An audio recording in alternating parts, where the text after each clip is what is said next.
سب سے پہلے تو یہ بتائیے کہ صحافت کے ساتھ ساتھ سیاست میں بھی آپ نے قدم رکھ دیا ہے. اب نئی سیاسی جماعت کا مقصد کیا ہے؟ اور حقیقت کو تسلیم کریں تو پاکستان میں جب بھی کوئی سیاسی جماعت بنتی ہے نا تو کوئی نہ کوئی اس کے پیچھے قوت تو ہوتی ہے. تو آج بتا دیں گے آپ کے پیچھے کون سی قوت ہے؟ اگر نہیں ہے تو پھر یہ پارٹی چلے گی کیسے؟ میں سوچ رہا تھا آپ یہی سوال کریں گے. آپ کا شکریہ سلمان, تھینک یو سو مچ. سب سے پہلے یہ وضاحت میں نے پریس کلب میں بھی, پریس کانفرنس کے آغاز میں بھی یہ عرض کیا کہ چونکہ ہم نے 78 برسوں میں سیاسی جماعتیں کھلتی ہوئی دیکھی ہیں. جس طرح دکان کھلتی ہے نا, ایک آدمی بیٹھتا ہے وہ کہتا ہے جی میں دکان کھول لی ہے, اور وہ اسی طرح سے کہتا ہے جی میں نے سیاسی جماعت کھول لی ہے. تو بدقسمتی سے سیاسی جماعت کوئی دکان نہیں ہوتی کہ جسے کھول لیا جائے. سیاسی جماعت تو بنتی ہے, سیاسی جماعت تو ایوالو ہوتی ہے. اسی لیے آج ہم نے سیاسی جماعت نہیں بنائی. ہم سمجھتے ہیں کہ پاکستان میں ایک جمہوری سیاسی جماعت ہونی چاہیے. اس جماعت کے شعوری, فکری اور نظریاتی سفر کا آغاز ہم نے کیا ہے ایک تحریک کی شکل میں, اور اسے ہم نے عوام راج تحریک کا نام دیا ہے. تو یہ سمجھنا بہت ضروری ہے کہ انشاءاللہ اس تحریک کے نتیجے میں ایک پارٹی ایوالو ہوگی, ایک پارٹی بنے گی. یہ ایک تحریک ہے جس میں ہم لوگوں کو بتانا چاہتے ہیں کہ سیاسی جماعت ایک شخص کا نام نہیں ہوتا, سیاسی جماعت ایک خاندان کا نام نہیں ہوتا. سیاسی جماعت ایک ایسا ادارہ ہوتی ہے جو عوام کی ملکیت میں ہوتی ہے, جس کے مالک پاکستان کے انشاءاللہ لوگ ہوں گے, پاکستان کے عوام ہوں گے, پاکستان کے نوجوان ہوں گے, جس کے اپنے اندر سب سے پہلے جمہوریت ہوگی. اس کے اندر انٹرنل الیکشنز کے ذریعے, مشاورت کے ذریعے, میرٹ کے ذریعے عام لوگوں میں سے, مڈل کلاس نوجوانوں میں سے بھی لوگ آگے بڑھ سکیں گے, پارٹی چیئرمین بن سکیں گے اور پاکستان کے وزیر اعظم بن سکیں گے. ایک مخصوص مدت کے لیے پارٹی کو سرو کریں گے اور اس کے بعد نئی قیادت آ جائے گی. دنیا بھر میں جیسے سیاسی جماعتیں برطانیہ میں, امریکہ میں, جرمنی میں, اب دنیا کی مثال لے لیجئے. تو اس کی تحریک کا آغاز ہے کہ جس کے نتیجے میں انشاءاللہ ایک ایسی جماعت بنے گی جو عوام کو اقتدار میں لے کر آئے گی, عام لوگوں کو, مڈل کلاس نوجوانوں کو. اچھا اقرا صاحب, پھر بھی کوئی مینٹور تو ہوتا ہے نا, یا آپ کسی کو آئیڈلائز تو کرتے ہیں نا کسی فارمیشن میں؟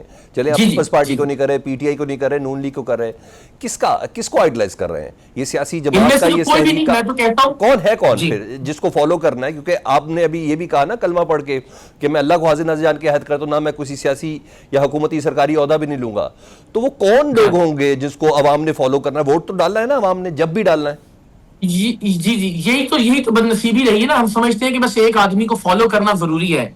بدقسمتی سے ہم نے سیاسی لیڈرز کو جو ہے نا وہ شہنشاہ اور بادشاہ ہم سمجھ لیتے ہیں, اور پھر یہ سمجھتے ہیں کہ بھائی ان میں ہمیں جو ہے نا وہ کوئی خامی اور خرابی دکھائی نہیں دیتی. تو ہم یہ جو فالو کرنے والا معاملہ ہے نا ایک آدمی کو, کہ اس کے بغیر سسٹم کیسے چلے گا؟ یعنی عمران خان نہیں ہے تو ملک کیسے چلے گا؟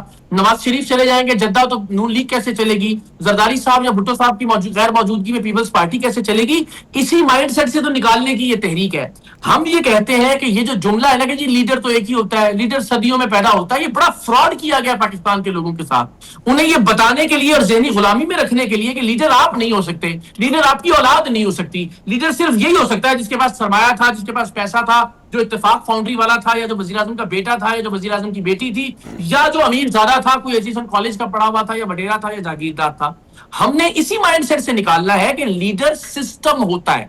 سلمان, دنیا بھر میں کوئی ایک آدمی پارٹی کا مالک نہیں ہوتا, کوئی ایک آدمی نہیں ہوتا جس کو لوگ فالو کرتے ہیں. ایک سسٹم ہوتا ہے, منظم طریقہ, اس کو لوگ فالو کرتے ہیں, اور اس کے نتیجے میں زہران ممدانی جیسے لوگ نکل کر آتے ہیں جن کا تعلق مڈل کلاس کے طبقے سے ہوتا ہے, جس کے نتیجے میں ایک پاکستانی بس ڈرائیور کا بیٹا صادق خان لندن جیسے شہر کا میئر بن جاتا ہے, پاکستانی فیملی کا حمزہ یوسف اسکاٹ لینڈ کا پرائم منسٹر بنتا ہے, براک اوباما جیسے, بل کلنٹن جیسے middle class, lower middle class کے لوگ بھی آتے ہیں, سربراہ بنتے ہیں. تو ہم اس نظام کی بات کر رہے ہیں جہاں بندہ اہم نہیں ہوگا, جہاں شخص یا خاندان اہم نہیں ہوگا, جہاں لوگ اہم ہوں گے اور نظام اہم ہوگا. اقرا صاحب, جو ایگزامپلس آپ نے دی وہاں جمہوری اقدار بھی بہت زیادہ اسٹرانگ ہے. اب پاکستان میں اس کی امپلیمنٹیشن, دعوے تو خیر بہت زیادہ تھے. آپ نے کہا کچھ پارٹیاں ہمیشہ ایوالو ہوتی ہیں وقت کے ساتھ ساتھ. نون لیگ بھی آج جس شکل میں ہے جیسے تیسے بھی ہے, ایوالو ہو کے پہنچی.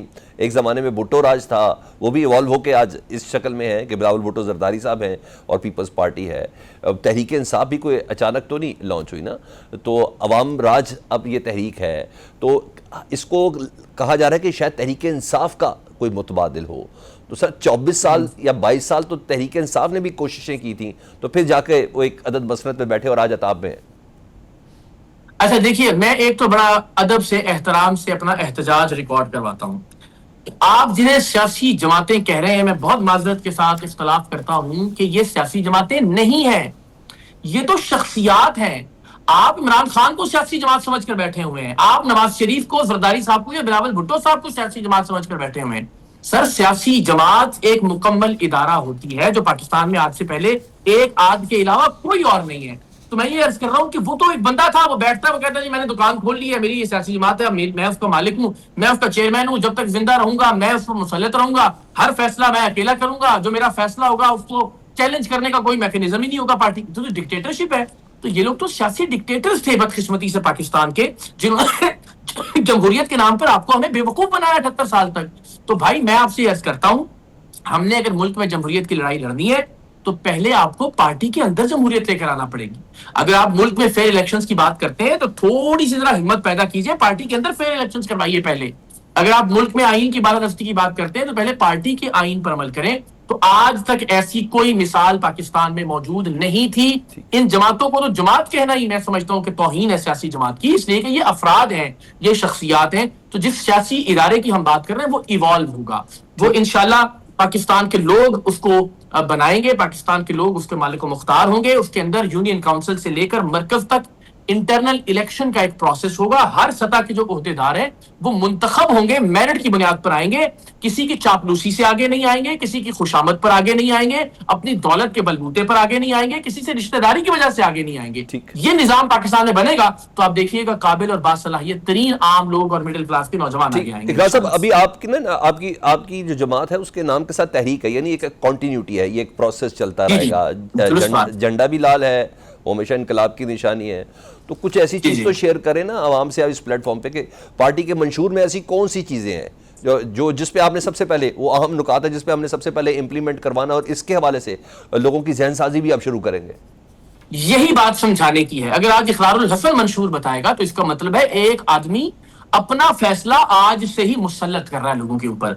یہ ایک ایسا جمہوری ادارہ ہوگا کہ جس کا منشور, جس کا نام, جس کا آئین, جس کا طرز عمل, جس کا الیکشن کا پروسیس وہ لوگ طے کریں گے جو اس کے حصے میں حصے دار ہوں گے, جو اس کے شراکت دار ہوں گے, جو اس کے ممبر ہوں گے.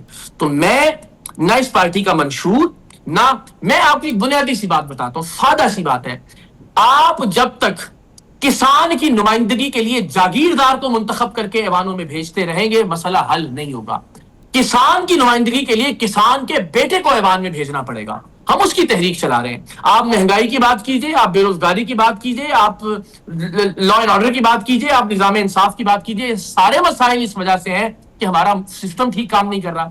اور سسٹم اس لیے ٹھیک کام نہیں کر رہا چونکہ سسٹم کو چلانے والے ٹھیک لوگ اوپر نہیں آتے, یا رشتہ دار اوپر لائے جاتے ہیں, یا چاپلوس لوگ آگے لائے جاتے ہیں, یا وفادار لوگ آگے لائے جاتے ہیں. تو جب آپ سسٹم کو چلانے کے لیے ٹھیک لوگوں کو آگے لائیں گے, اور ٹھیک لوگوں کو آگے لانے کے لیے یہ سسٹم ہے جس کی میں بات کر رہا ہوں, جو میرٹ پر مبنی ہو, جو جمہوریت پر مبنی ہو, جس میں مشاورت سے فیصلے ہو, سسٹم ٹھیک کام کرنے لگے گا. پاکستان کا بلوچستان, طالبان, دہشت گردی, لا قانونیت, مہنگائی سمیت ہر مسئلہ حل ہو جائے گا.